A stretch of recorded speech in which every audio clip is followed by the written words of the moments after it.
Okay.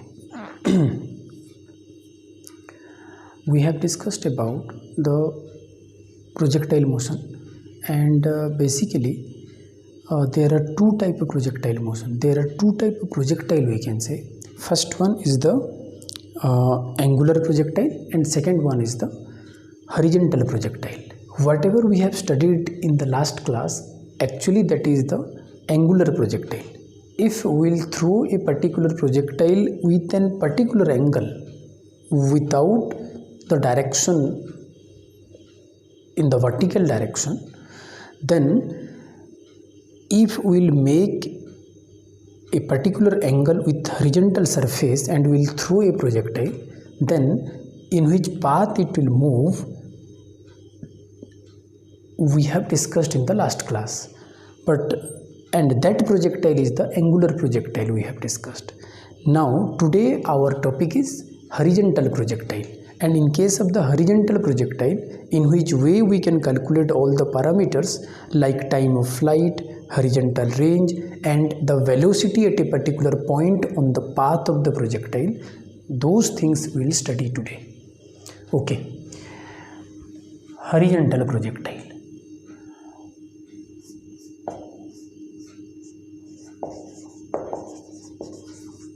Horizontal projectile.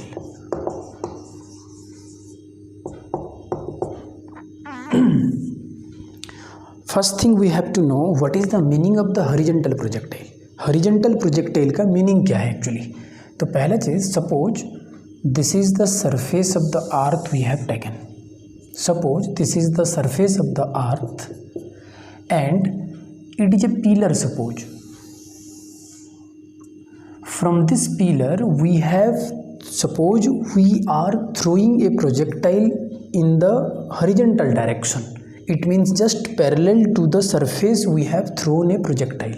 Then what, with an initial velocity of u. Suppose अगर ये एक pillar है, इस पिलर से हम लोग एक काम किए. सपोज ये एक पिलर है, इस पिलर से, इस पिलर के ऊपर से हम लोग एक प्रोजेक्टाइल को इस डायरेक्शन में फेंके. अगर मैं इस डायरेक्शन पे इनिशियल वेलोसिटी u से मैं फेंक रहा हूँ, तो इस प्रोजेक्टाइल का क्या होगा? जैसे ही हम लोग हाथों से छोड़ेंगे तो इस प्रोजेक्टाइल के ऊपर ग्रेविटेशनल फोर्स तो काम कर रहा है. तो जब हम एक फोर्स अप्लाई करके उसको हम फेंके हैं, जैसे ही हमारे हाथ से ये छूटेगा, इस डायरेक्शन में हम लोग फेंक रहे हैं, जैसे ही हमारे हाथ से ये छूटेगा तो क्या होगा? ग्रेविटेशनल फोर्स की वजह से ये नीचे भी आना चाहेगा. बट इसका जो हॉरिजॉन्टल डायरेक्शन में जो मोशन है, वो हॉरिजॉन्टल मोशन हमेशा बरकरार रहेगा. तो ये हॉरिजॉन्टल डायरेक्शन में भी जाना चाहेगा और ग्रेविटेशनल फोर्स के कारण ये नीचे भी आना चाहेगा. तो इसका मतलब है ये क्या हो, ग्रेविटेशनल फोर्स के कारण ये ऐसे,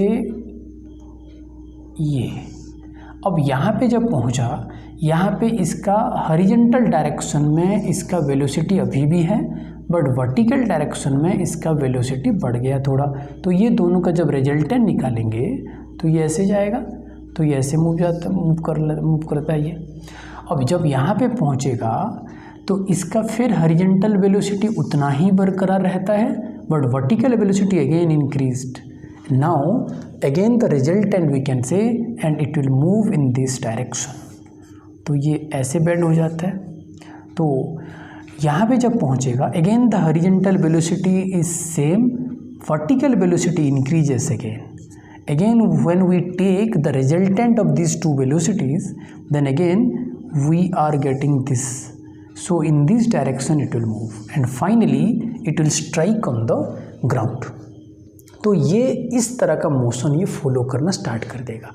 एक्चुअली ये भी एक, देखो, अगर हम लोग कोई भी प्रोजेक्टाइल को पर्टिकुलर एंगल करके फेंकते थे तो ये ऐसे जाता था और ऐसे मूव करता था और ऐसे स्ट्राइक करता था ग्राउंड पे, लेकिन उसको हम लोग नाम दिए थे एंगुलर प्रोजेक्टाइल. अब यहाँ पे हम लोग क्या कर रहे हैं, एक पिलर में खड़े होके हम लोग एक प्रोजेक्टाइल को हॉरिजॉन्टल सरफेस, हॉरिजॉन्टल के डायरेक्शन पे या ग्राउंड का सरफेस के साथ पैरेलल करके एक प्रोजेक्टाइल को फेंक रहे हैं. तो क्या होगा, जैसे ही हमारे हाथ से छूटेगा, ग्रेविटेशनल फोर्स के कारण ये नीचे भी आना चाहेगा, बट हॉरिजॉन्टल डायरेक्शन में जो मोशन है उसको अपोज करने के लिए कोई भी फोर्स अप्लाई नहीं हो रहा है, इसीलिए इसका जो हॉरिजॉन्टल मोशन है ये किल नहीं होगा, ये डिस्ट्रॉय नहीं होगा, ये वेनिश नहीं होगा, ये हमेशा बरकरार रहेगा उसके ऊपर, और ग्रेविटेशनल फोर्स के कारण ये नीचे भी आना स्टार्ट करेगा। तो हम हर पॉइंट पे हॉरिजॉन्टल वेलोसिटी और वर्टिकल वेलोसिटी का अगर रिजल्टेंट निकालते जाएंगे तो हम देखते हैं ये इस तरह एक पाथ को फॉलो करता है। तो हॉरिजॉन्टल प्रोजेक्टाइल का पाथ ये हो जाता है। तो देखा जाए तो ये भी एक पैराबोला का हिस्सा ही है, गेटिंग। जैसे एंगुलर प्रोजेक्टाइल में हम लोग एक पैराबोला निकाले थे, उसी तरह इसका ये पैराबोला ही है, इसका trajectory. But now this is the trajectory of the horizontal projectile. अब दूसरी चीज़ अगर हम लोग यहाँ पे डिस्कस करेंगे तो अब हम लोग कुछ पैरामीटर्स के बारे में यहाँ पे डिस्कस करेंगे। पहले टाइम ऑफ फ्लाइट, ये यहाँ से यहाँ आने के लिए कितना टाइम लगा, that is the time of flight we have discussed in the angular projectile also, same thing we can discuss here. जब तक ये हवा में है तब तक इसका टाइम ऑफ फ्लाइट बरकरार है, जब ये ग्राउंड में गिरेगा तब इसका टाइम ऑफ फ्लाइट खत्म। तो इसको टोटल टाइम कितना लगा, that is the time of flight of the projectile. Second, how much horizontal range it covered, that is the horizontal range. This one is the, here we can take horizontal range. Fine. Now अब मेरा मकसद यहाँ पे ये है कि मैं time of flight कितना है निकालूं। अब ये टाइम ऑफ फ्लाइट कैसे निकाल सकते हैं, थोड़ा सा इसको डिस्कस करते हैं। अब देखो, जब हम लोग वर्टिकल डायरेक्शन में हम लोग इसको थ्रो ही नहीं किए हैं, हॉरिजॉन्टल डायरेक्शन में इसको थ्रो किए हैं। अगर इसको हॉरिजॉन्टल डायरेक्शन में थ्रो करेंगे तो इसका इनिशियली वर्टिकल डायरेक्शन में वेलोसिटी कितना है, 0, v अलोंग y डायरेक्शन मैं 0 कर दिया, और ये जो u है ये u है u along x direction. Suppose this is the x axis and this is the y axis. X axis in the horizontal surface we have taken, y axis perpendicular to the surface we have taken. Are you getting this point? Now तो अगर ये horizontal surface है तो horizontal direction में जो velocity है मैं उसका नाम दे दिया u along x axis ux, and vertical direction में जो वेलोसिटी है उसको मैं लिख दिया velocity along y axis, that is u initial velocity we have taken uy। अब मुझे क्या निकालना है, टाइम ऑफ फ्लाइट। तो टाइम ऑफ फ्लाइट पहला मैं पैरामीटर यहाँ पे निकाल रहा हूँ, time of flight, first parameter. Time of flight अगर मुझे निकालना है तो टाइम ऑफ फ्लाइट हम लोग एंगुलर प्रोजेक्टाइल में ये डिस्कस किए थे। जब हम टाइम ऑफ फ्लाइट निकालते हैं, टाइम ऑफ फ्लाइट के लिए जिम्मेदार कौन है, वर्टिकल वेलोसिटी। यहाँ पे टाइम ऑफ फ्लाइट के लिए हम जानते हैं ये जब हम जैसे ही छोड़ेंगे ये डिस्प्लेसमेंट कितना कवर किया, डिस्प्लेसमेंट मीन्स इतना ही डिस्प्लेसमेंट कवर किया। मान के चलो ये पिलर का जो हाइट है ये h है, दिस इज h। तो ये पिलर का अगर हाइट में ले लूँ तो इतना ही डिस्प्लेसमेंट ये कवर करेगा, चाहे ये यहाँ से गिरे, लेकिन डिस्प्लेसमेंट हम तो शॉर्टेस्ट डिस्टेंस को ही बोलेंगे। तो ये इसका height covered by the projectile. तो इसका मतलब है कि अगर यहाँ पे टाइम ऑफ फ्लाइट निकालने के लिए मैं ऐसा करता हूँ कि displacement covered by the projectile is how much, h यहाँ पे। अब जैसे ही हम हाथ से छोड़ते हैं इसको, एक्सीलरेशन ड्यू टू ग्रेविटी तो काम कर रहा है प्रोजेक्टाइल के ऊपर, that acceleration due to gravity here we can say that is acceleration of the projectile. तो एक्सीलरेशन यहाँ पे कितना, ये नीचे की तरफ आ रहा है तो plus g, a is equal to g we can say. Now okay, और क्या हमें पता है यहाँ पे, अच्छा वर्टिकल वेलोसिटी के लिए ही इसका जो टाइम ऑफ फ्लाइट निकालने के लिए हमें हॉरिजॉन्टल से कोई मतलब नहीं है, वर्टिकल वेलोसिटी के साथ हमें कंपेयर करना पड़ेगा। तो वर्टिकल वेलोसिटी यहाँ पे initial velocity along y direction is equal to 0 we have taken here. Now we have to find t, that is your time of flight, and time of flight how much we have to find out. देखो यहाँ पे 3 चीज़ें हमें पता है, displacement is the height of the pillar, acceleration of the projectile is the acceleration due to gravity, and the vertical velocity of the projectile is equal to uy is equal to 0, और मुझे time निकालना है। तो ये चारों parameter को लेके हम जानते हैं काइनेमेटिक इक्वेशन को यूज कर सकते हैं, and that is second equation of the kinematics we can put here, that is S is equal to u t plus half at square. तो यहाँ पे now we know that S is equal to ut plus half at square, we can write here।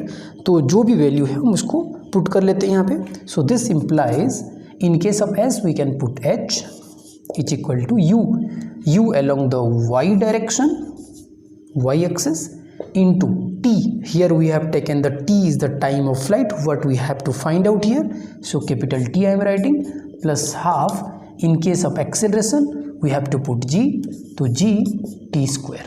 so this implies this velocity along y axis we have taken here 0, that is because ये नीचे गिर रहा है तो vertical direction में हम तो velocity create ही नहीं किया गया है यहाँ पे, तो इसीलिए ये u y is equal to 0 we can write. So h is equal to we can take half g t square, fine. So this is your h is equal to this much we are getting, so this implies that यहाँ पे मैं कर रहा हूँ, so this implies we have to find t time of flight, so t square we can write here 2h upon g, 2h upon g, so this implies t will be root over of 2h upon g। This is the time of flight we can find for the projectile motion, for the horizontal projectile। horizontal projectile के लिए time of flight कितना मिला, root over of 2h upon g. अच्छा, एक चीज़ यहाँ पे और हमें समझना है कि अगर मुझे टाइम ऑफ फ्लाइट मिल चुका है तो मैं हॉरिजॉन्टल रेंज कैसे निकालूंगा। देखो, इसका हॉरिजॉन्टल डायरेक्शन में जो वेलोसिटी है वो वेलोसिटी को किल करने के लिए कोई भी फोर्स अप्लाई नहीं हो रहा है, बट वर्टिकल डायरेक्शन में इसका वेलोसिटी धीरे धीरे क्यों बढ़ा, वर्टिकली डाउनवर्ड डायरेक्शन में इसका वर्टिकली डायरेक्शन में डाउनवर्ड डायरेक्शन में इसका वेलोसिटी धीरे धीरे बढ़ता गया। क्यों?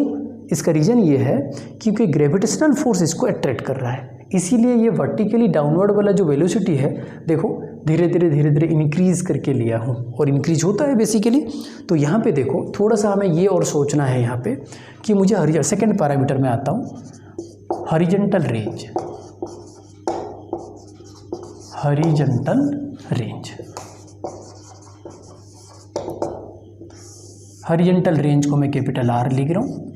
R I want to find out, अगर मुझे हॉरिजॉन्टल रेंज निकालना है तो मैं किस वे में निकाल सकता हूँ। देखो, हॉरिजॉन्टल रेंज मतलब ये हॉरिजॉन्टल डायरेक्शन में डिस्प्लेसमेंट कवर है, तो डिस्प्लेसमेंट ये हॉरिजॉन्टल डायरेक्शन में कितना डिस्प्लेसमेंट कवर करेगा, तो इसका मतलब इसका आंसर ये है पिलर से जहाँ पे ये ग्राउंड में स्ट्राइक किया है वहाँ तक जो डिस्टेंस है that is called the horizontal range we can say. तो ये हॉरिजॉन्टल रेंज अगर मुझे निकालना है तो मैं किस वे में निकाल सकता हूँ।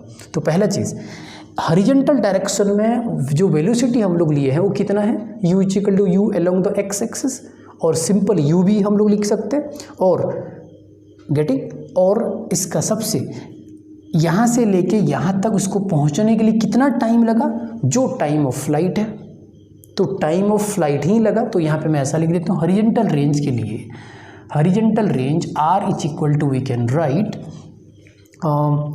Your velocity along horizontal direction and second thing is the time of flight. Cutting, क्योंकि हम लोग यहाँ पे simple formula, basic formula use करेंगे, velocity is equal to displacement upon time. ठीक है, तो मैं ऐसा लिख देता हूँ, नहीं तो यहाँ पे we know that velocity is equal to displacement upon time. तो यहाँ पे जो वेलोसिटी है मैं यहाँ पे, अच्छा, velocity is equal to displacement, यहाँ पे क्या बन जाएगा, range covered by the projectile divide by time time of flight बन जाएगा। सो दिस इम्प्लाइज आर अगर हम निकालना चाहते हैं, यहाँ पे जो वेलोसिटी है, ये वेलोसिटी कितना है, velocity along x axis horizontal direction में into R is equal to into time of flight. So this implies range is equal to u along x axis, हम सिंपल u लिख सकते हैं, into time of flight already we have found here that is root over of 2h upon g, root over of 2h upon g. ये बन जाएगा simply एक range covered by the horizontal projectile. तो in this way we can find the two parameters, time of flight is equal to root over of 2h upon g, and second thing, the horizontal range covered by the horizontal projectile, that is u into root over of 2h upon g. What is u? This u is the velocity, initial velocity in the horizontal direction with which we have thrown the projectile. What is h? H is the height of the pillar. It means the height from where we have thrown the projectile. G is the acceleration due to gravity. In this way we can find out the horizontal range. Okay. एक चीज़ और यहाँ पे निकालेंगे। मान के चलो आपको ये क्वेश्चंस पूछा गया कि थ्रो करने के बाद t टाइम बीता, t टाइम के बाद उसके पास कितना वेलोसिटी है निकालो। मान के चलो t टाइम के बाद ये यहाँ पहुँचा, अगर ये t सेकेंड लगा दिया तो यहाँ पे पहुँचने के बाद इसके पास जो वेलोसिटी है, ये वेलोसिटी मुझे फाइंड करना है। तो मैं कैसे निकालूंगा, गेटिंग? तो अगर ये वेलोसिटी, अच्छा थर्ड, उसको मैं थर्ड पैरामीटर लिख देता हूँ, velocity of the projectile after t second और t second. Okay, t time के बाद t टाइम कर देता हूँ, not only in second, t time कर देता हूँ। t टाइम के बाद यहाँ पे अगर बॉडी पहुँचेगा, मान के चलो ये पॉइंट का नाम मैं दे देता हूँ a, फाइन, और okay a।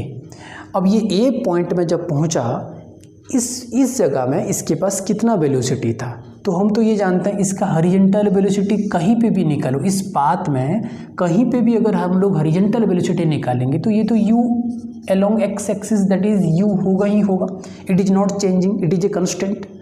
Now vertical velocity, ये जो v along y एक्सिस से नीचे की तरफ अगर ये हमें मिल जाए तो निकल जाएगा। तो मुझे बताओ initial velocity along the y axis कितना है, 0। Vertical velocity along y axis इस पॉइंट में कितना होगा निकाल सकते हैं। तो यहाँ पे मैं ऐसा लिख देता हूँ, देखो, let after t time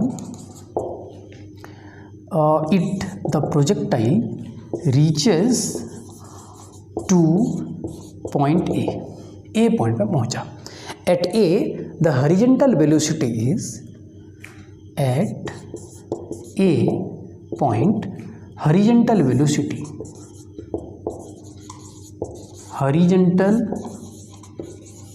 velocity of the projectile is how much, u, simple u, और u along x that is u कर देता हूँ। दूसरी चीज़ वर्टिकल वेलोसिटी मुझे निकालना है, vertical velocity that is v along y axis I want to find out। अगर v along y निकल जाएगा तो ये दोनों का रिजल्टेंट निकालेंगे, तो ये वाला वेलोसिटी हमें मिल जाएगा v at time t second. तो यहाँ पे मैं एक काम करता हूँ कि अगर v along y एक्सिस निकालना है तो मुझे क्या क्या चीज़ें हमें दिया गया है। पहले u along y, तो हम जानते हैं u along y equal to how much, 0। Body नीचे की तरफ आ रहा है तो acceleration is equal to acceleration of the projectile we can write g, fine, okay. अब नेक्स्ट u पता है, a पता है, और t टाइम, यहाँ से यहाँ तक पहुँचने के लिए कितना टाइम लगा ये भी आपको दे दिया गया है क्वेश्चन में। इसका मतलब t टाइम दे दिया गया है, time taken is equal to t second, fine. अगर ये टाइम टेकन t सेकेंड हमें दे दिया गया है तो हम UAT पता है और मुझे निकालना है फाइनल वेलोसिटी V अलोंग Y। फाइनल वेलोसिटी Y मुझे निकालना है। फाइन, अगर मुझे फाइनल वेलोसिटी Y निकालना है तो मैं कैसे निकाल सकता हूँ, थोड़ा सा देखो।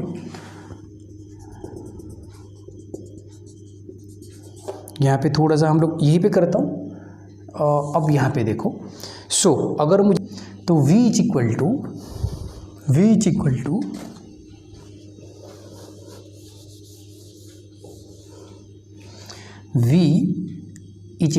U प्लस AT, ये फॉर्मूला से डायरेक्ट निकल जाएगा।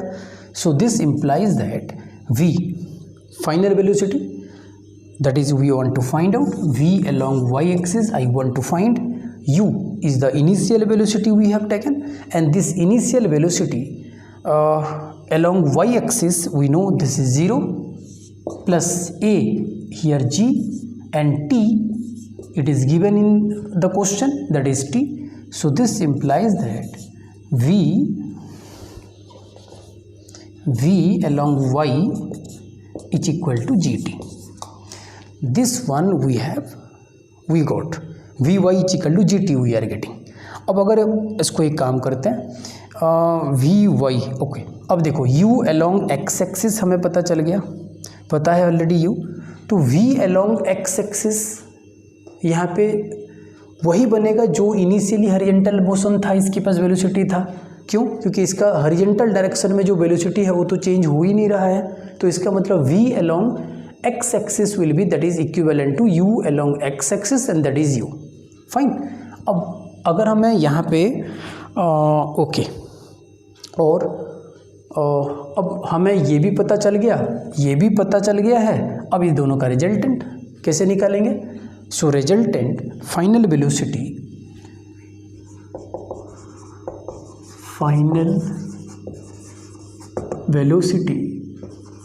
of the projectile at A will be how much? That is the resultant of this and this. So that velocity we can write V along x axis, दोनों का resultant किसे निकलेगा? Vx square plus Vy square का root over. Yes, resultant निकालने का तरीका हमें पता है, A square plus B square plus 2AB cos theta. यहाँ पे दोनों 90 डिग्री है दोनों कॉम्पोनेंट, सो cos 90 वैल्यू 0 बन जाएगा, तो 2AB cos थीटा वाला पार्ट 0 हो गया, तो बचा यहाँ पे V is equal to root over Vx square minus Vx square plus Vy square. So V is equal to Vx की जगह में Vx स्क्वायर की जगह में U स्क्वायर लिख सकते हैं हम लोग, U square plus Vy square, Vy हमें इतना मिला तो Vy स्क्वायर GT का स्क्वायर बन जाएगा का root over. So this implies V is equal to U square plus G square T square we can write. This is the final velocity of the horizontal projectile after time t second we got. अच्छा, इसमें एक चीज़ और भी पूछा जा सकता है। अगर ये बोला गया कि जो प्रोजेक्टाइल हमारे पास है, तो जो हॉरिजॉन्टल प्रोजेक्टाइल को फेंकने के बाद ये जब ग्राउंड में स्ट्राइक कर रहा है, ग्राउंड में कितने वेलोसिटी के साथ ये स्ट्राइक करेगा? तो जब ये ग्राउंड में स्ट्राइक करेगा, इसका वर्टिकल वेलोसिटी तो बहुत ज़्यादा है, हॉरिजॉन्टल वेलोसिटी अभी भी उतना है, ये अभी भी उतना है, दैट इज़ U। ये V along Y अगर हमें पता चल जाए तो अब ये दोनों का रिजल्टेंट अगर हम निकालेंगे तो ये बन जाएगा। यहाँ पे अगर हम एक पैरेललोग्राम ड्रॉ करेंगे तो ये ऐसे बन जाएगा, ये तो ये जो रिजल्टेंट है ये फाइनली V होगा। तो मैं यहाँ पे और एक पैरामीटर निकाल रहा हूँ, फोर्थ पैरामीटर की वेलोसिटी of the projectile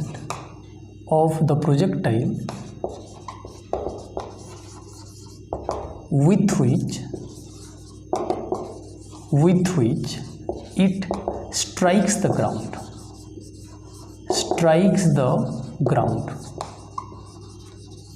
अगर मुझे ये कितने वेलोसिटी के साथ ग्राउंड में स्ट्राइक होगा, अगर मुझे वो निकालना है तो मैं कैसे करूँगा?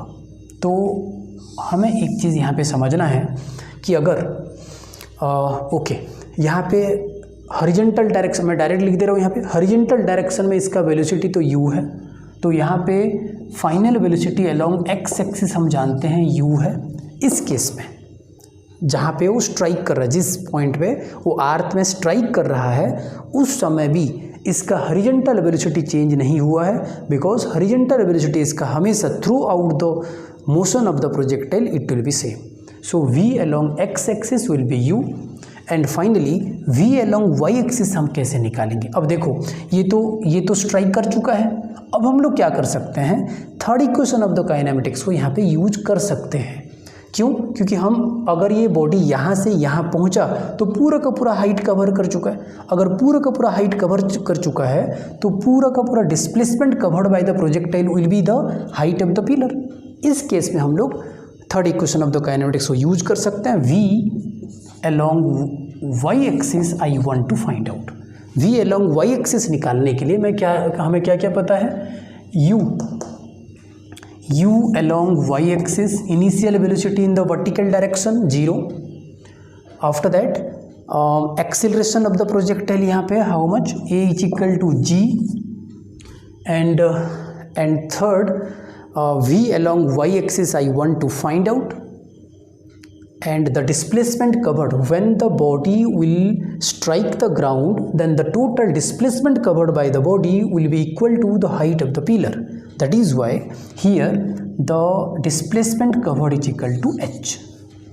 अब देखो इसमें यहाँ पे फाइंड करने के लिए हम इसमें क्या करेंगे, we know that v square minus u square is equal to 2as।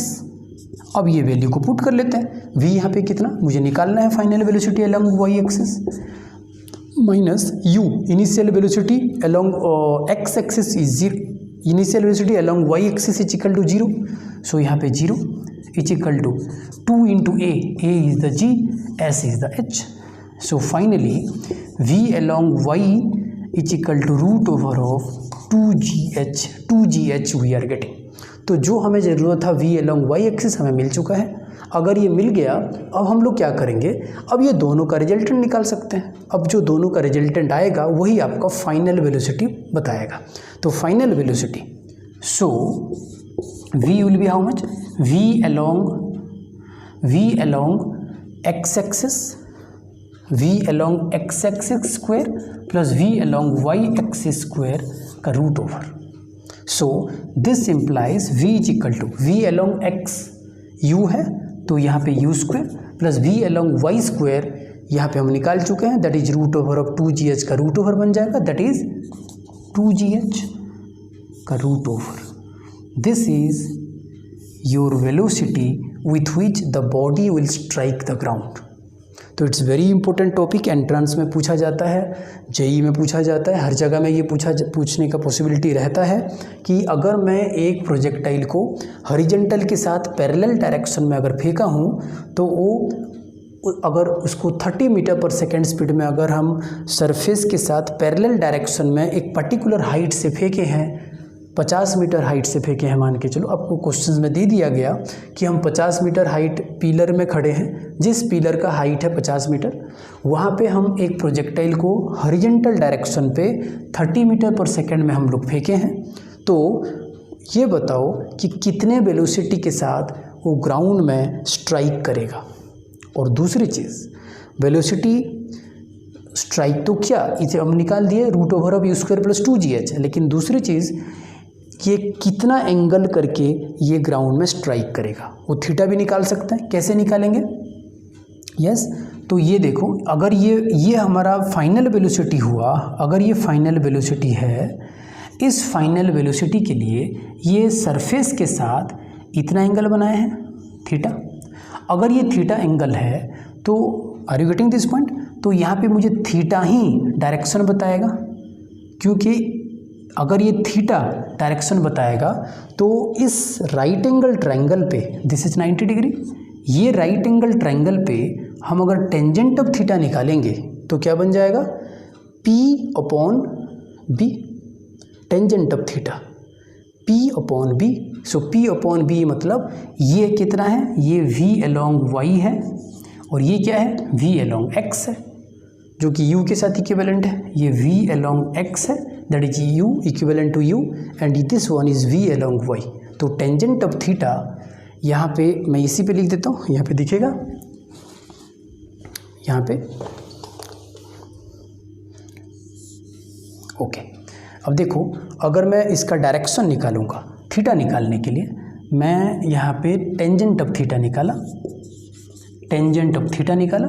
Tangent of theta क्या होगा, v y upon v x, v y upon v x.